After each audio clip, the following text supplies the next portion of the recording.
नमस्कार, स्वागत है आपका कौशाम्बी टाइम्स में और मैं हूं सुशील मिश्रा। इस वक्त हम मौजूद हैं कौशाम्बी के मंझनपुर में। आपको बता दें कि कौशाम्बी लोकसभा जो कि 5वें चरण में यहां पर मतदान होगा, 20 मई को चुनाव होने वाला है। कौशाम्बी में 2014 से लेकर अब तक भारतीय जनता पार्टी से विनोद सोनकर सांसद हैं। तीसरी बार भारतीय जनता पार्टी ने उनको प्रत्याशी बनाया है। इंडिया गठबंधन से इंद्रजीत सरोज के बेटे पुष्पेंद्र सरोज को प्रत्याशी बनाया गया है। टक्कर यहाँ पर कांटे की है, एक एक वोट की मारामारी है।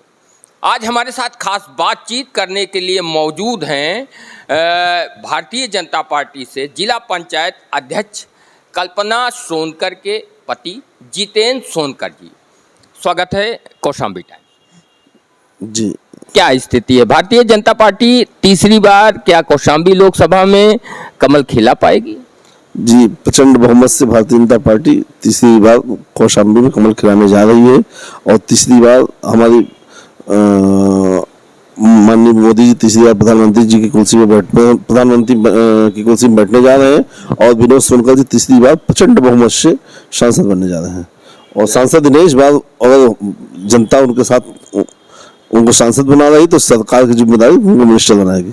2022 के में जब विधानसभा के चुनाव हुए थे तो कौशाम्बी की 3 विधानसभा से भारतीय जनता पार्टी को हार का सामना करना पड़ा था, जिसमें सिराथू से उत्तर प्रदेश के डिप्टी सीएम केशव प्रसाद मौर्य जी चुनाव लड़े थे, लेकिन पल्लवी पटेल जो कि सपा की प्रत्याशी थी उन्होंने उनको चुनाव हराया था। ऐसे में क्या लग रहा है आपको कि किस तरह से भारतीय जनता पार्टी कमल खिला पाएगी? देखिए, विधानसभा का चुनाव में समाजवादी पार्टी ने भ्रम पैदा कर दिया था कि वो सरकार बनाने जा रहे हैं, इसलिए जनता का मन थोड़ा सा डाइवर्ट हो गया था। लेकिन आज वही जनता फिर से भारतीय जनता पार्टी के साथ खड़ी है और भारतीय जनता पार्टी की सरकार केंद्र में बनाने के लिए आतुर है, जिसका जीता जागता उदाहरण ये है कि समाजवादी पार्टी के 3 विधायक यहाँ जीते थे, लेकिन एक भी विधायक यहाँ पे जनता की समस्याओं से रूबरू हो रहा है, न जनता की परेशानियों को ध्यान दे रहा है, न ही आम जनमानस की किसी समस्या को सुनने के लिए यहाँ पे मौजूद है। तो इसलिए भारतीय जनता पार्टी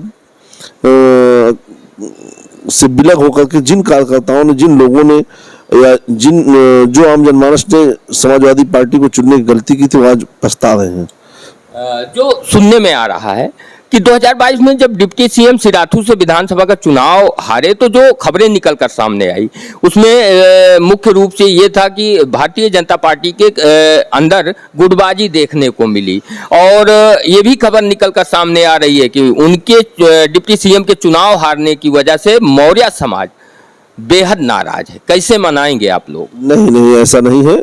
ना कोई गुटबाजी तब थी, ना आज है, ना भविष्य में कोई गुटबाजी ऐसी पार्टी में रहती है।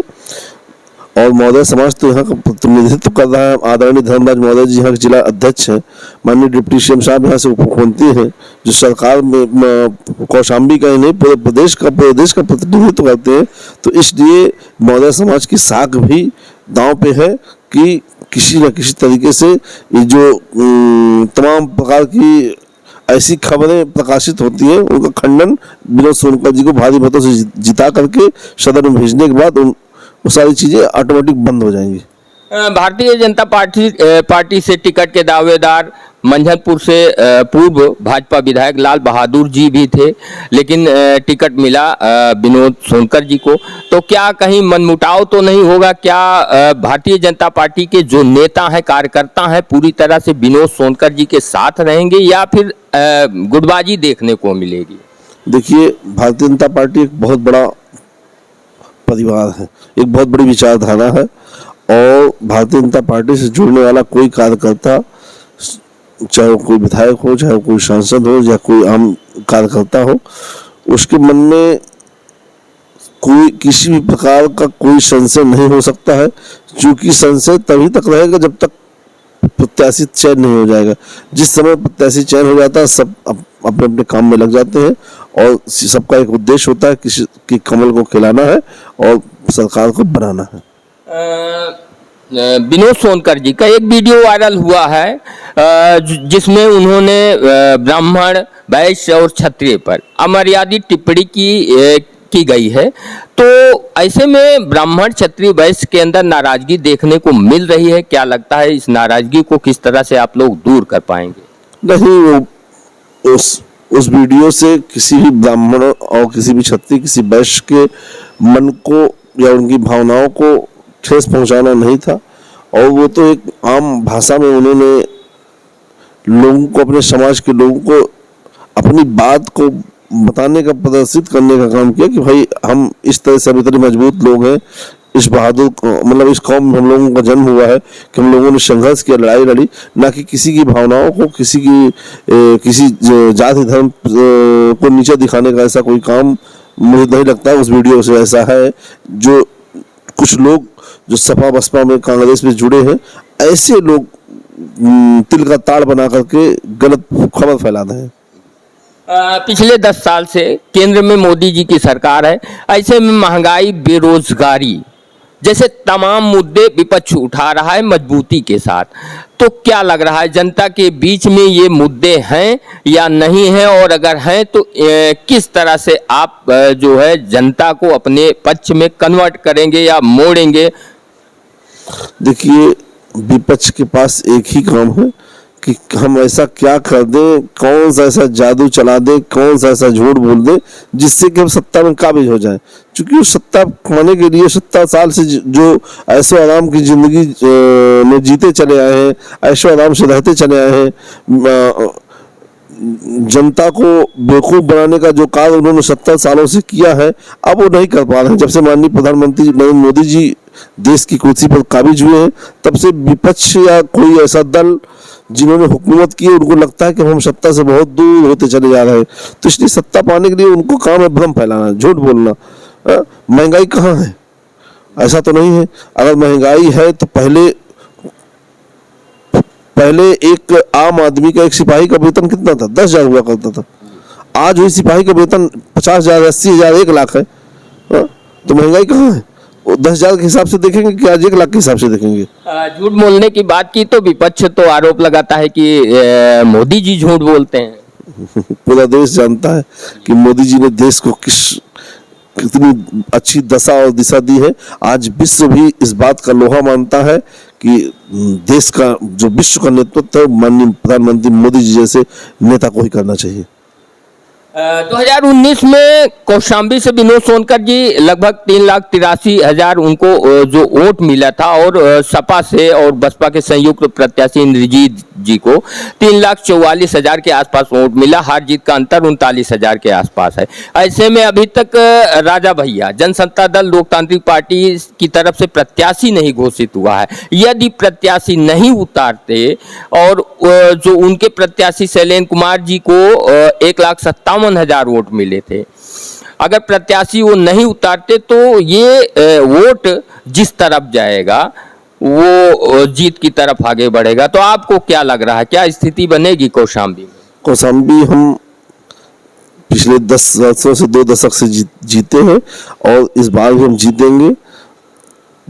बहुत ज़्यादा अंतरालों से जीतेंगे। मुझे तो लग रहा है कि हम इस बार 2.5 से 3 लाख वोटों से कौशाम्बी पुनः जीतने जा रहे हैं। कुछ ज़्यादा आंकड़ा नहीं बता रहे हैं? ऐसा आंकड़ा ज़्यादा नहीं है, चूँकि इस बार, पिछले बार जनसत्ता दल के कैंडिडेट आदरणीय शैलेंद्र जी जो पूर्व सांसद हैं वो लड़े थे। इस बार जनसत्ता दल कोई प्रत्याशी नहीं लड़ा रही है, और जनसत्ता दल के जो राष्ट्रीय अध्यक्ष हैं वो हिंदुत्व की विचारधारा के हैं।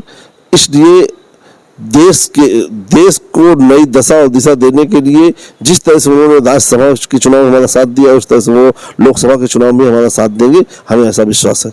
खबरें तो ये भी निकल कर आ रही हैं कि राजा भैया को भारतीय जनता पार्टी ने धोखा दिया। राज्यसभा के चुनाव में वोट लिया और आश्वासन दिया गया कि कौशाम्बी प्रतापगढ़ की 2 सीटें आपको दी जाएंगी, लेकिन बाद में नतीजा 0।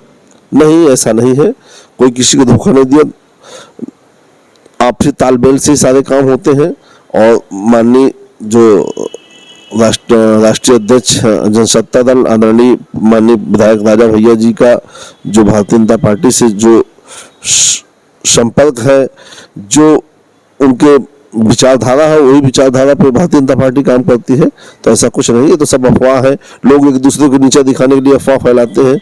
तो तमाम लोग ऐसे राजनीति में अफवाह फैलाने का काम करते हैं, तो अफवाहों पर ध्यान न दिया जाए।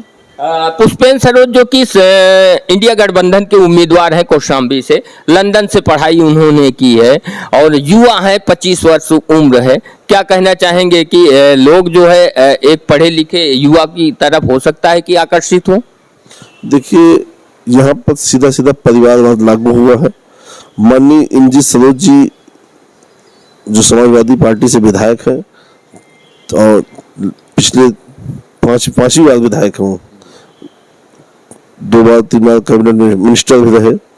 उनको चाहिए कि मैं किसी समाजवादी पार्टी के कार्यकर्ता को चुनाव लड़ाऊं, जो कि उनकी भावना, उनके विचार ऐसे थे क्योंकि अभी तक, आज तक के इतिहास में उन्होंने किसी कार्यकर्ता को आगे बढ़ते हुए देखना पसंद नहीं किया, जिसके कारण समाजवादी पार्टी में बहुत ही विकराल फूट है और कोई भी समाजवादी पार्टी का कार्यकर्ता नहीं चाहता कि ऐसे व्यक्ति को नेतृत्व मिले जो हमें ही खा जाए। तो इसलिए पुष्पेंद्र सरोज जी भी मेहनत करें। पढ़ के आना अलग बात होती है, राजनीति में पढ़ना बहुत बड़ी बात होती है।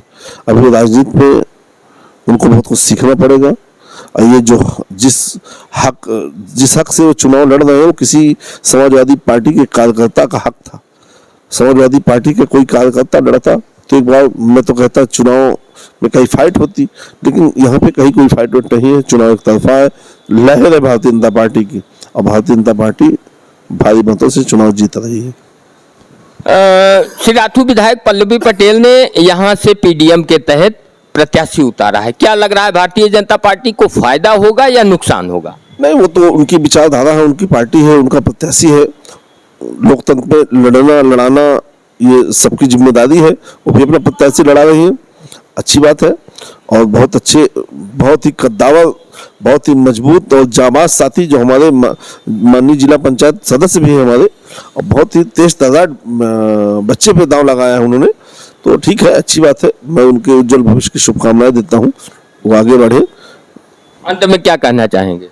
अंत में हम यही कहेंगे कि हमारी कौशाम्बी के सभी लोकसभा कौशाम्बी के समस्त मतदाताओं साथियों से और सभी कार्यकर्ताओं से, जो भी जिस दल में है, उनसे हम यही अपील करेंगे कि ये चुनाव देश हित का चुनाव है, राष्ट्र हित का चुनाव है और राष्ट्र हित में माननीय मोदी जी के साथ आए और प्रचंड बहुमत से कमल खिलाएं और सरकार बनाए।